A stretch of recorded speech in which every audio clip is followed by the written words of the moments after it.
Olá, olá, Roger Bife aqui. E andei um pouco afastado, né, das redes. Tô com um resfriado ainda, mas agora vamos retomar, né, os trabalhos. E uma das coisas que os meus mentorados sempre perguntam, né, e o pessoal, do qual dei aula já, é por onde começar em UX Design. Qual o curso que indica, ou qual o conteúdo, né, que indico para começar. E fiquei pensando sobre isso, acho que uma das primeiras coisas para saber sobre a experiência do usuário é realmente a história, de onde é que começou, né, esse assunto, experiência do usuário. Então é isso que eu quero mostrar para vocês hoje aqui. Eu criei um material e você que está chegando agora aqui no meu canal, vou reativar ele, vou começar a criar conteúdo realmente sobre UX Design, sobre Product Design e sobre Design Ops, que é a área onde eu atuo hoje, né? Então, se você ainda não segue o canal, se gostou desse conteúdo, quer ver mais dele, já segue aqui no canal. E interage também com esse vídeo, dê o seu ponto de vista, né? Como sempre digo, traga seus 5 centavos, ok? Então, o que eu quero trazer para vocês, né, nessa apresentação, é a história do design de experiência do usuário, mais conhecido como UX, né? E para falar sobre isso, começando pelo início, né, uma das primeiras coisas que a se entender, ao meu ver, é o termo design. Então, primeiro, né, falar sobre experiência do usuário, ou designer de experiência do usuário, ou design de UX, é entender o contexto do design. E a tradução literal para design é projeto. Então, design de algo é um projeto. Dessa forma, também, designer nada mais é do que o projetista, a pessoa que projeta, desenha, né, aquela experiência, aquele produto, serviço, enfim, a gente vai ver mais adiante. E a humanidade já projeta as coisas há milênios, né? Na arquitetura, desde máquinas e tecnologia, né? E vemos o design em tudo que os humanos criam para resolver um problema. Voltando então lá atrás, né? Os antigos, né? Civilizações egípcios, maias, astecas, eles projetavam suas cidades para que a água de um rio fosse, né, andasse, né, pela cidade. Eles projetavam seus prédios, né, para eles aguentarem o tempo, tanto que as pirâmides estão em pé até hoje. Então, projetar é isso, né, é pensar nas coisas, criar as coisas para que os humanos utilizem, né. Tudo que não foi criado pela natureza tem uma mão de um projetista ali, ou de um humano, né. Já dizemos também que quem crê em Deus, né, que Deus seria o grande arquiteto do universo, mas é assunto para outro momento. E o que é experiência, né? Experiência é tudo, né? Falar sobre experiência do usuário ou dos humanos é falar sobre tudo. Então, todo tipo de interação que temos com algo vai gerar uma experiência. E a experiência é algo individual e subjetivo. Ou seja, a experiência que eu tenho, ela tem a ver com todo o meu aprendizado até hoje, com minha cultura. A experiência minha com o objeto A pode ser boa, mas a outra pessoa com esse mesmo objeto pode ser diferente. Até o que não é criado, né? Nós temos experiências com tudo ao nosso redor. Quando, vamos dizer, tu toca numa árvore, tu está experienciando pelos sentidos aquela textura, todo aquilo que a gente consegue absorver pelos nossos sentidos, tá? Então, a experiência, ela é individual. Então, a experiência de uma pessoa pode ser diferente da outra e ela é subjetiva também. E os designers de experiência, que são os projetistas de experiência, eles utilizam métodos e abordagens para criar as melhores experiências para as pessoas que usam os produtos e serviços, nada mais do que isso, tá? Mas é algo super complexo, não é tão simples porque tu pensa, né? A gente vai criar algo para as pessoas, mas a gente tem que abranger a quantidade maior, né? Já diria o ditado, não dá para agradar a gregos e troianos, né? É muito difícil agradar a todos. Então a gente faz uma média, a gente tenta atingir a maior quantidade de população possível, né? Mas sempre vai ter um ou outro que não vai ter uma melhor experiência possível, ou outros vão ter muito boa experiência. De qualquer forma, a gente pensa sempre para trazer essa melhor experiência.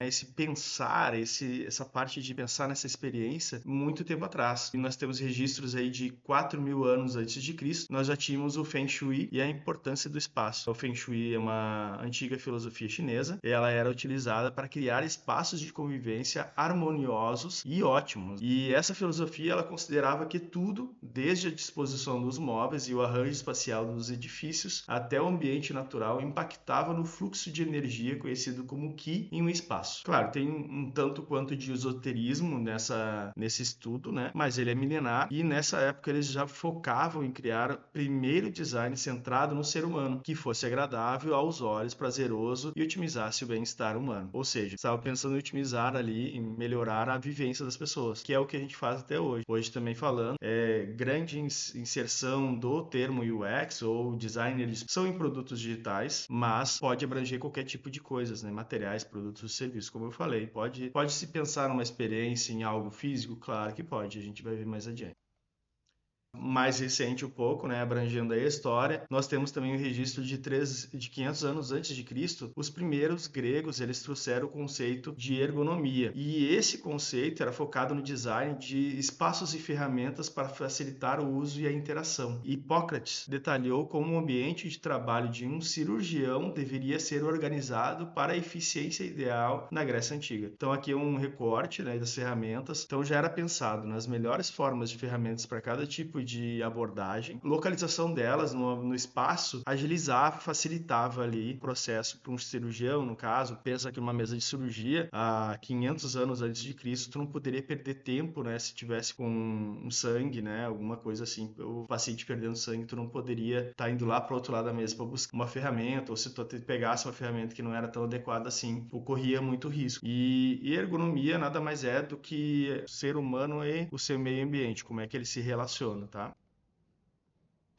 No início do século XX, vamos dizer, o Frederick Winslow Taylor, ele começou a falar sobre a eficiência no local de trabalho. Ele era um engenheiro mecânico, foi ele que foi pioneiro, né, do Taylorismo, conhecido também como gestão científica. Em sua missão de tornar o trabalho humano mais eficiente, o Taylor realizou extensas pesquisas sobre as interações entre trabalhadores e suas ferramentas. Em 1911, ele escreveu Os Princípios da Administração Científica, onde afirmou que a gestão sistemática é a melhor solução para a ineficiência. Embora o Taylorismo tenha sido amplamente criticado por reduzir as pessoas a meras engrenagens de uma máquina. Acabou caindo com o passar do tempo aí em desgosto, mas ele foi um dos que também pensou nessa questão de como as coisas funcionam. Avançando um pouco mais, uma década depois, talvez, ali alguns anos depois, e veio a questão da revolução da manufatura com o Fordismo também, que foi derivado do Taylorismo, né? E revolucionou a produção em massa nos Estados Unidos, especialmente na fábrica de Henry Ford. Baseado na gestão científica do Taylor, né? Introduziu uma linha de montagem e otimizou a eficiência ao padronizar a produção. Essa abordagem reduziu significativamente o tempo de fabricação do modelo Ford T, que foi um dos primeiros, né? Destacando-se pela produtividade aumentada e pela produção em larga escala de produtos padronizados e baixo custo. Então, ele conseguiu pensar nessa questão de fazer algo em larga escala. Aí a gente pode entrar no contexto, né, de Design Ops, onde temos os Design Systems, e a gente vai falar em outros momentos sobre esse assunto. Mas está dentro de uma linha de montagem e criar eficiência no trabalho. Em 1940, a Toyota traz o valor da contribuição humana. Em busca ainda de eficiência no local do trabalho, a Toyota desenvolveu um famoso sistema de produção centrado no ser humano. Lembra que o Taylorismo as pessoas eram meras engrenagens, aqui é o ser humano. Ao contrário do Taylorismo, né, o sistema de produção da Toyota, chamado de TPS, Toyota Production System, era baseado nos respeito às pessoas e muita atenção foi dada na criação de um ambiente de trabalho ideal. Além disso, a contribuição humana era considerada crucial e era ativamente incentivada. Funcionava assim, os trabalhadores das fábricas da Toyota podiam puxar uma corda para parar a linha de montagem se tivesse feedback ou sugestões para melhorar o processo, por exemplo, como um teste de usabilidade atualmente, né, que nós UX fazemos. Mas no meio do processo, pensa uma fábrica, o funcionário puxava uma corda, parava todo mundo e ele ia dar a ideia dele. Então, centrado na pessoa, no ser humano. Isso representa um passo fundamental na história do UX, pois ele realmente destacou a importância de como os humanos interagem com as máquinas. Não importa o quão avançada seja a tecnologia, seu valor é limitado à sua usabilidade. Lembra? A habilidade de usar, né, é inerente às pessoas, são as pessoas que vão usar, né, as máquinas, produtos. E é exatamente isso que trata o design de UX. Em 1955, outra figura-chave da história do design de UX foi o Henry Dreyfuss, um engenheiro industrial americano renomado por projetar e melhorar a usabilidade de alguns dos produtos de consumo mais icônicos, como o aspirador de pó Hoover, o telefone de mesa, né? Antes os telefones eram na parede, talvez você já tenha visto, mas o telefone de mesa foi ele, e a máquina de escrever Kite da Royal Typewriter Company. Então, uma máquina mais portátil, né? Imagino que as máquinas elas eram bem difíceis de carregar, essa aqui ficou um pouco mais compacta. Então, ele já revolucionou pensando no design.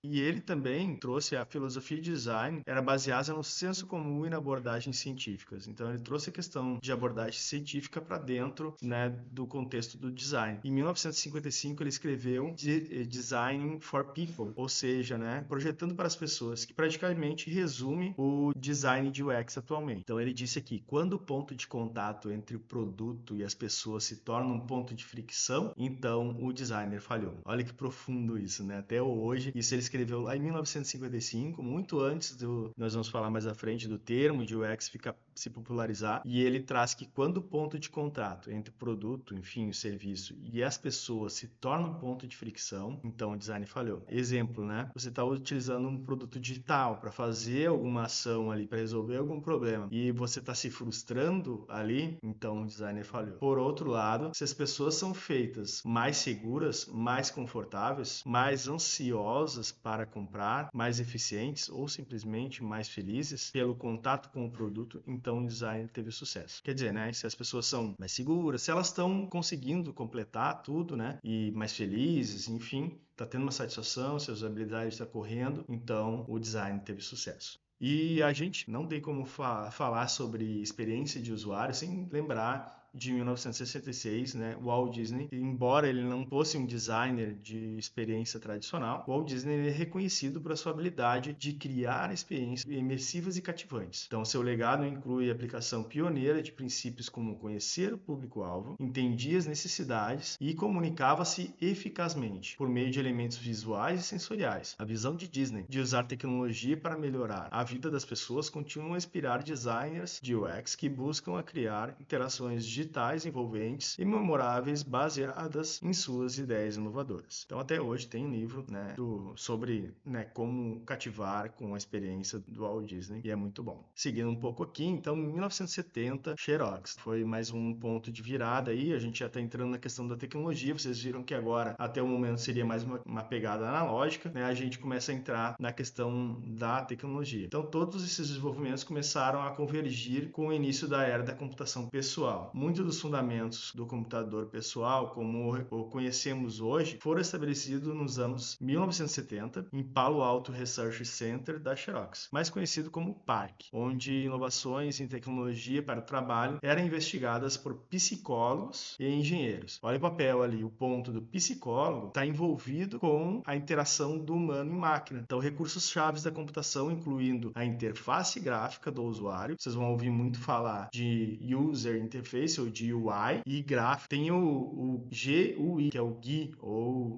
que seria Graphic User Interface. Mas essas interfaces gráficas, elas começaram nesse tempo com gráficos de bitmap. Elas são as primeiras imagens. Pensem em bit, né? Bit é a menor fração de informação de um computador, e um mapa com bits. Então a gente montava caracteres ou imagens de uma tela ligando e desligando pontos na tela. Então por isso o nome bitmap, gerado por computador, e o mouse também, né, foram inventados no parque. Então inicialmente os computadores só tinham teclado, e com o passar do tempo o mouse foi desenvolvido ali. Em 1980, a Apple, né, o surgimento da computação pessoal. Então, o trabalho do Park foi fundamental para o desenvolvimento do Apple Macintosh, o primeiro computador pessoal comercialmente disponível quando foi lançado no mercado em 84. Né, considerado, já existia talvez alguns outros ali, mas esse daqui, historicamente, a gente considera. E, embora o primeiro computador, né, pessoal tenha sido criado em 74 pela empresa MITS, foi o apelo em massa do Macintosh da Apple, com sua interface gráfica, tela embutida e mouse, que fez com que os computadores se tornassem populares. Desde então, a Apple tem permanecido na vanguarda da experiência do usuário.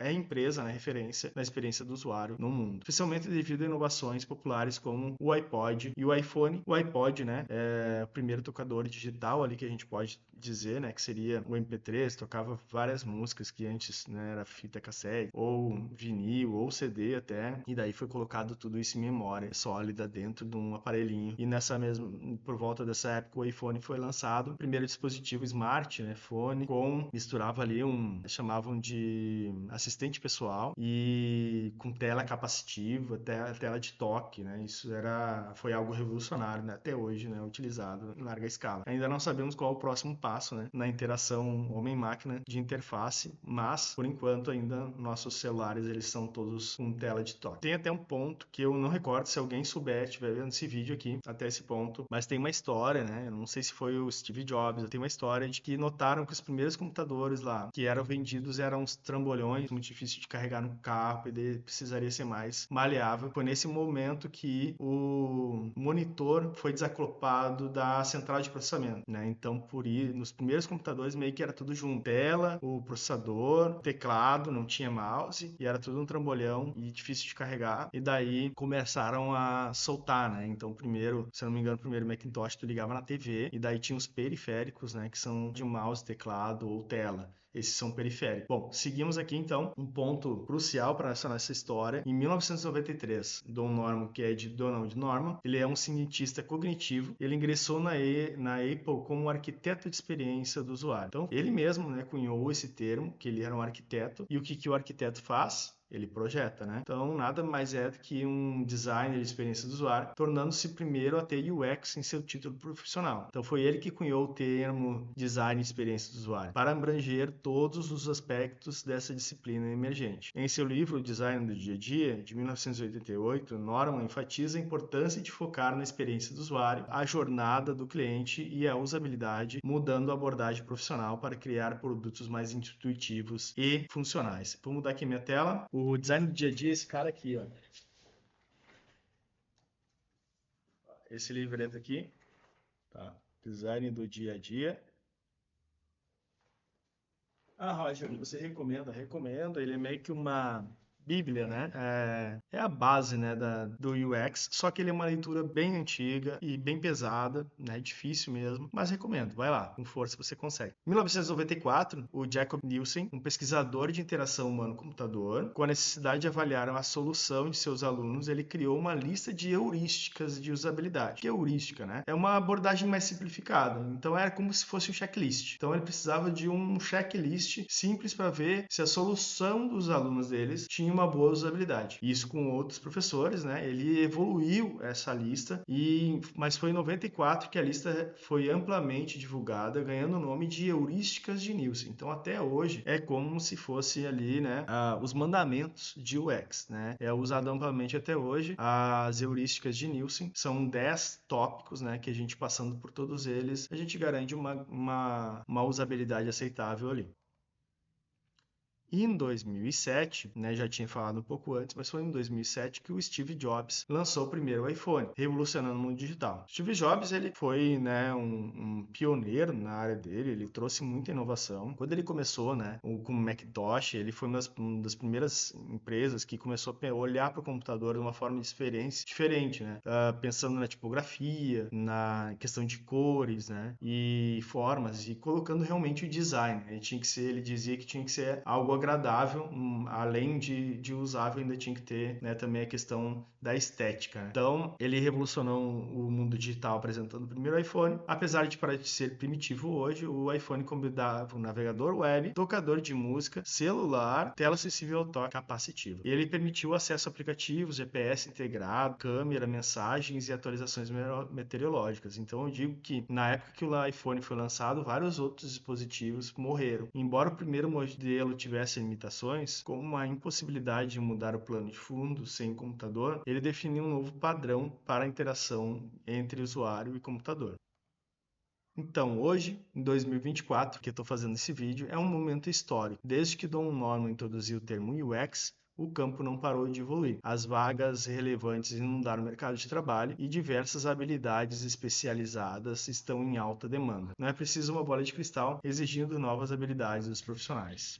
Agora nós estamos vivendo aqui num momento, né, onde nós temos que a realidade aumentada, virtual e mista. Realidade aumentada é quando tu tem a imagem do teu ambiente com uma sobreposição de um objeto 3D ou algo imersivo ali. A realidade virtual tu está totalmente imerso num ambiente 3D, né, com óculos virtual. Ou mista, que é o misto das duas, né? Então setores como jogos, entretenimento, comércio eletrônico e imobiliário já utilizam realidade aumentada, virtual e mista. Pense nos emojis animados da Apple para o iPhone X ou em aplicativos de design de interior que permite projetar seu apartamento ou escritório em realidade virtual. Designers terão novas oportunidades para criar interações físicas fora das limitações de tela de smartphones ou tablets. Até por sinal tem o Apple Vision Pro, né, que é um dispositivo, um óculos, né, de realidade virtual mista, onde você pode colocar telas na parede, enfim, está em evolução isso, mas ainda é um trambolhão, não é tão prático de utilizar. Esse é um assunto inteligência artificial que está em 2024 agora, que eu estou gravando esse vídeo. Está em super em alto, só se fala nisso, né? Mas ainda é aquele sentimento de dúvida, né? Vai roubar meu emprego, não vai? Com o desenvolvimento da tecnologia de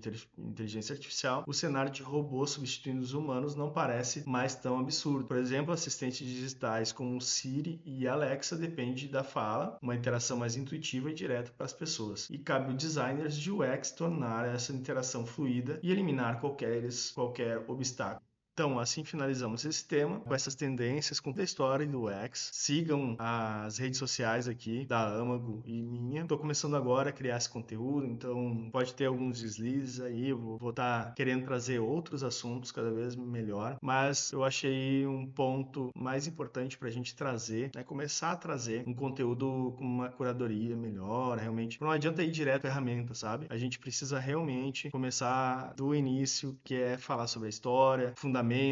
Então, eu vou trazer mais algumas estruturas assim, para que a gente possa ter uma evolução aí juntos. Eu vou compartilhando com vocês, tá ok? Um abraço.